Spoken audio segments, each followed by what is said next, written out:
yan? Pa yan? Oo, ayan. Opal Museum. Fascinating. Ayan. Ito lang pala siya, guys. Kala ko nang saan hanapin. Oh. Kala namin malaki. Ayan siya, be, oh. Nag-expect kasi ako ng museum. Pwede tayo pumunta doon. Nakarating ako doon. Nakarating ka na? Hindi ko pa narating yun. Kaya sabi ko, malaki yan siguro. Tayo guys, pumasok tayo sa loob. Ito lang yun.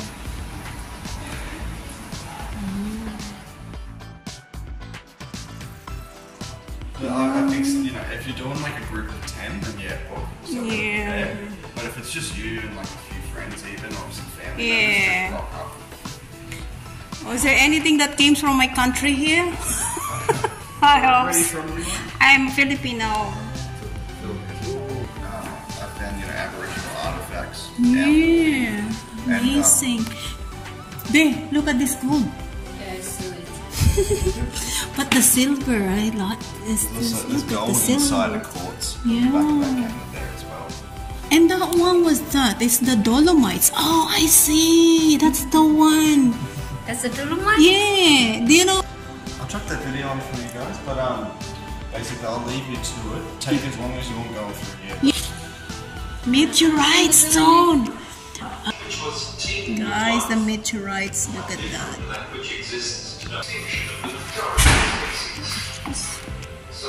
Fluorites. Oh. We have this sulfur in I use that one too. Where? In my village. Oh, We have that one. native sulfur. Galing sa volcano ata yan, no? Volcano, yes, volcano. Ano yan? Bio albite? May kintab-kintab siya, oh. Gusto naman yun, oh. Yung kakaiba yung mga shape nila.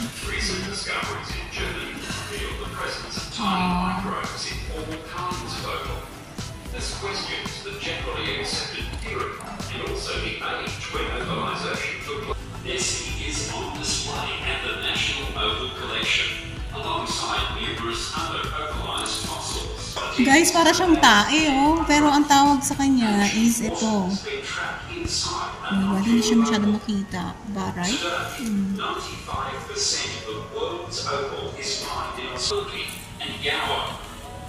Like opals, rarest, most precious of all. You want to, this one you can find a big Quartz, like amethyst. that. Oh, In amethyst. the coast.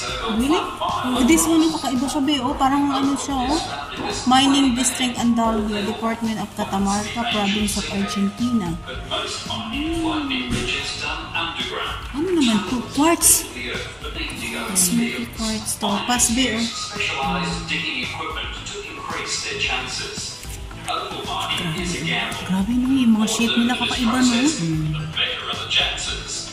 When a miner sees Parang mga ano sila, be, mga rare shapes yung nandito less nila. likely to cause damage. Inano na yun, inuro na yun ng ganyan. This miner has struck it lucky. Grabe, The no? black opal. Grabe yung isang yun, no? Ano yun? Agate. Iba-ibang klase pala siya. This is Gusto mo yung pinapakita ko sa'yo. Guys, great artisan basin siya. Ayan.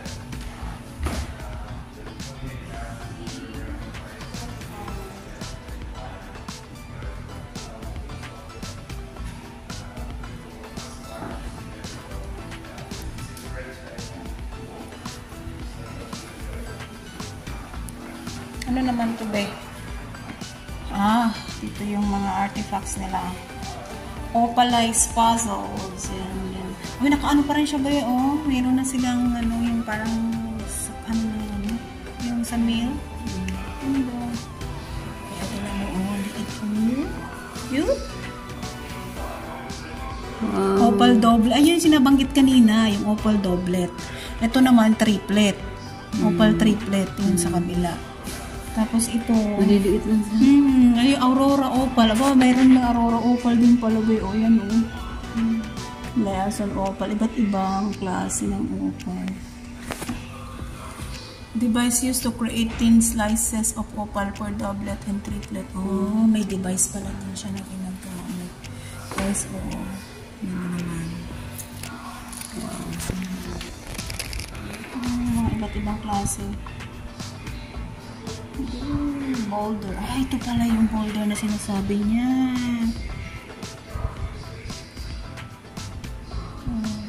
Diba? Very interesting mga guys. Tingnan mo naman.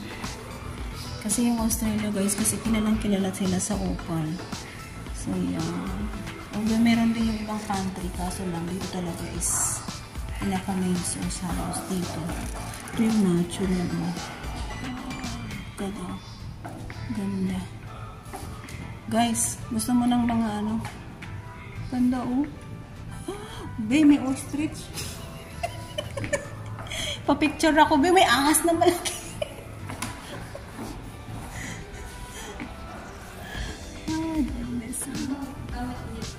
Ha? Ganda, no? God bless, guys. Napakaganda. Ito mga ano, mga naiwan ng mga puzzles. Ito, oral mine.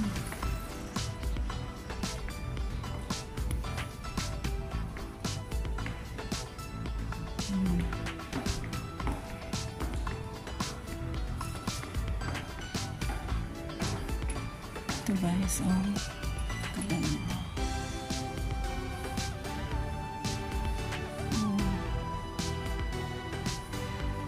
Ano mo yung line nyo guys. Minsan pag nag-hike ako, makakita rin tayo mga ganyan. Kailangan natin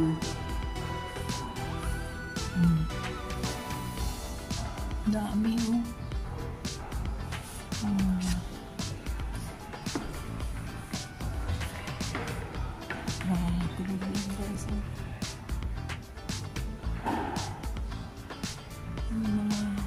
kakaibang ano gusto. May mga parang may pagka-pink doon sa ibabaw guys. Parang siyang shell. Ayan. Super beautiful.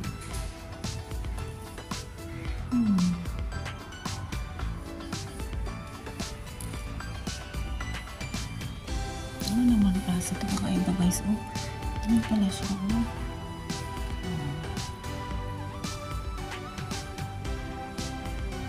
Mahilig ako guys sa ano. I really like horses. Tingnan mo siya, cute.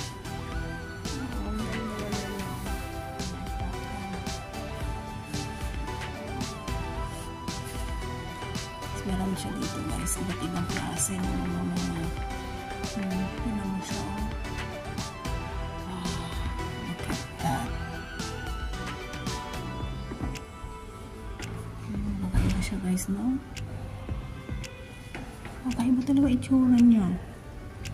Yung stone siya kami, iba't ibang klase ng kulay. Ito yung Best of Brisbane Opal Museum Collection. Ayan.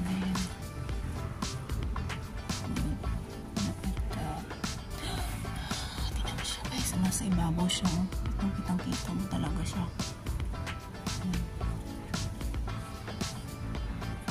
Cute naman ito guys, tingnan mo.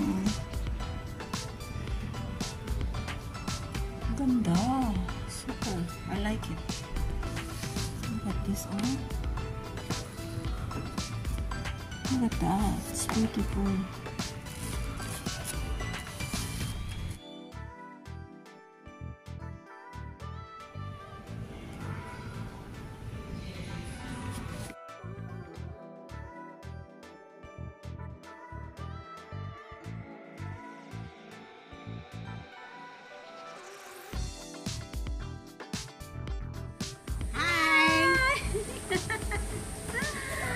Social ng kadet ko. Hello. How are you? Hi, mate. What are you doing? What are you up to? Oh, naintindihan niya ako tumingin. Hello, mate. What is it? Don't jump on me, okay? Never ever do that. Ayan na guys. After namin nagpunta ng Opal Museum, nagpunta naman kami dito sa garden. Dito sa My City. So, yun. Siyempre, dahil sa napunta ako doon, first time ko lang punta, bumili ako ng sarili kong souvenir. Mamaya papakita ko sa inyo kung nakikita niya. So, it is an earring, set of earring na talaga naman. Very beautiful. So, binili ko kanina. So, doon sa pagpunta ko ng Opal Museum. So, syempre, malapit na yung birthday ko. Kaya kumuha rin ako ng sarili kong souvenir.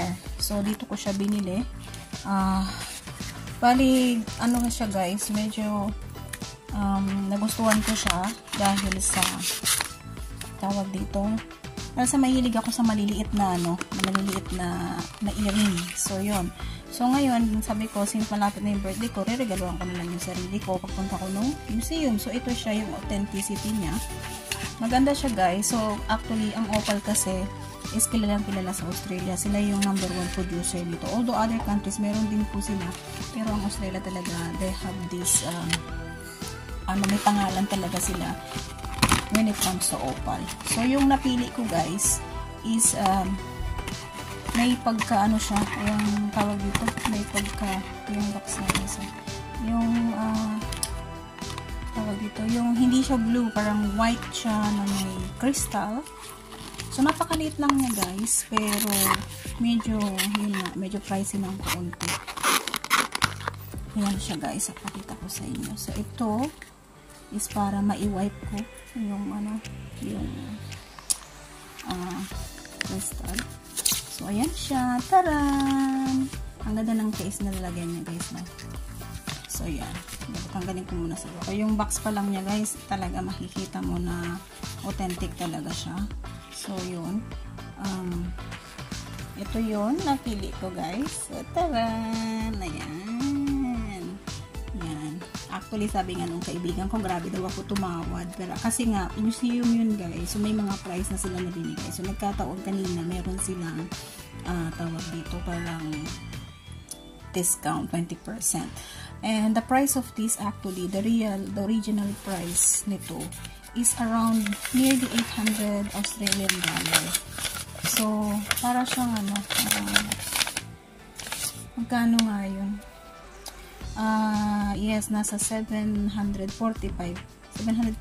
So, since meron siyang discount na 20%, so, binigay nila sa akin ng 596. So, syempre, alam mo naman, kilala nyo tayo, medyo mahilig tayo sa tawad-tawad. So, binigay niya sa akin ng, boy discount. Binigyan niya pa ulit ako ng $69.67 na discount. Pero sabi ko, bigay mo na lang sa akin ng 500 kako. Baka pwede naman. So sabi ko, kasi first time ko magkakaroon nito. Naka-birthday ko sarili ko. So bumigay yung babae. So, binigyan niya ako ng additional $26 VIP na discount. So, taran! Ang tawag po dito nila guys is a solid crystal round opal from Cover Pediset, which is yellow gold stud earring. So, very po ito, 14K din po yung niya, yung gold niya. Yan. At, sabi niya sa akin, parang daw ito is Western Australia daw po ito, yung ganitong klase. Yun. Kung titignan nyo guys, may iba't ibang kulay po siya. Yan. Look natin na. Yan siya. May green, may yellow, may pink, may white. Iba-iba po makikita mo. So, yan ang aking regalo sa sarili ko. Di ba napakaganda? And, yun. Meron na akong souvenir sa Australia sa pagtatrabaho ko. So, nung nasa Hong Kong ako, bumili din ako ng sarili kong souvenir doon. So, ito yan guys. Ito ko siya talaga binili sa Queensland Museum ng Opal. So, sa kanila ko talaga yan kinuha. And it was na certificate, guarantee na 100% natural. O, diba? May certification pa po siya. And, yun. So, okay. So, may warranty pa po siya. Yan ang kagandahan sa kanya. So, yun. Complete po yan. Yan. So, kung paano mo siya. So, kung gusto po ninyo, nandito po, pwede nyo siyang makita. And hopefully, guys, magustuhan din po ninyo. Pwede po kayong pumunta dito sa museum nila na dito sa Brisbane. Ang pinaka-address po nito is dito. So, ito yung address niyan. Hindi naman po ganun kalaki yung building, but then, napakaganda po talaga ng makikita mo talaga guys yung iba't ibang klase ng gem na collection nila din dito. Aside from yun nga. So, ganito yung kinuha ko na klase ng ng opal. So, yan. Napakaganda. Tapos, ang pinakamahal po na opal nila dito actually guys, yung black opal. Yun po yung isa sa pinakamahal. Pero syempre, kung ano lang po yung afford natin. At syempre, para meron po tayong souvenir sa pagtatrabaho natin dito sa Brisbane. Ayan. So, yung nagsabi sa akin na kaibigan ko nito, hindi ko talaga ito alam na ang ano pala, ang Australia pala is, ang national gemstone pala po nila is opal. So, ito yung, kumbaga kakaibang bato siya na may iba't ibang kulay na talaga siya. So, yung black po talaga nila yung pinaka-expensive. Yan. So, yun. Pero, yan guys. So, kung gusto po ninyo, sa mga taong gustong pumunta, madali lang po. Kung pupunta po kayo ng King George bus station po sa city, tapos sakay po kayo ng 333. Then, pagbaba po ng mga ilang stop, makikita nyo na po yung lugar na yun. Tapos, tawid lang po kayo sa kapila. Medyo opposite po siya ng McDonald's Yun. Tapos yun, ganun lang po siya kabilis. And marami po kayong magugustuhan at kagaya kung mainggan nyo rin. Okay guys, pagsusunod ulit ng aking video na ito. So yun po, ito yung video ko ito regarding sa papunta ko sa Opal Museum. So napakaganda po na kung gusto po niyo makita at mahilig po kayo sa mga ganitong klase, punta lang po kayo, napakadali lang.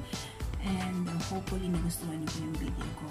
So please like and share my channel mga guys. And sana hindi po kayo yung tawag dito naboboring mag-watch yung mga video ko. So see you guys again next time. Babush!